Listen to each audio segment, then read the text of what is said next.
In this Sunday's gospel, we have the story of John the Baptist out in the desert, our great patron as the voice in the wilderness crying out.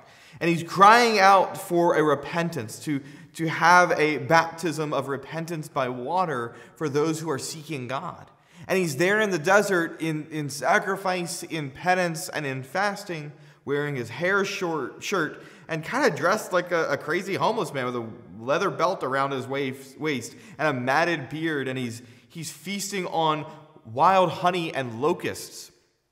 And it's there that people are flocking to him on the Jordan River, seeking this repentance, this forgiveness of sin, this moving away from the former way of life to seek new hope and new life in God.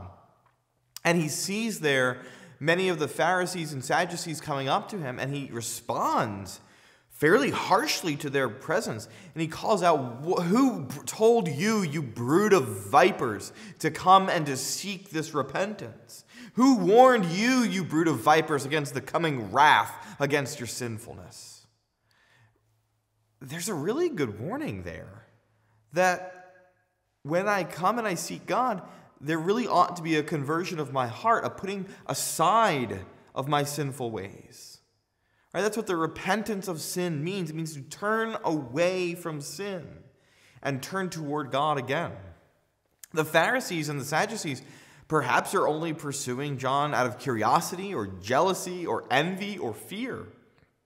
But the presumption in this gospel is that they're not approaching for this repentance.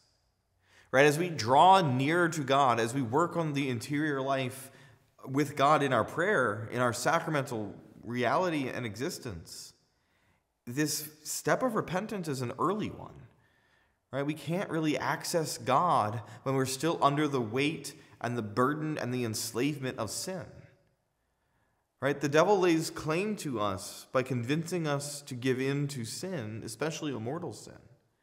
And it's in our repentance that we break free of the kingdom of darkness, that we can live in freedom in the kingdom of light, in God's holy kingdom. And it's in that freedom that we will find joy.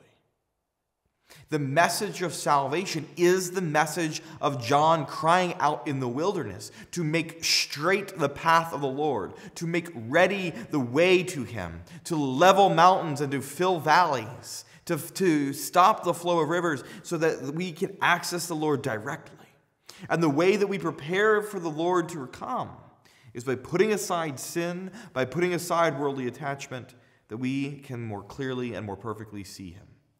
Hear the voice of John crying out in the wilderness and make straight the path of the Lord for when he comes.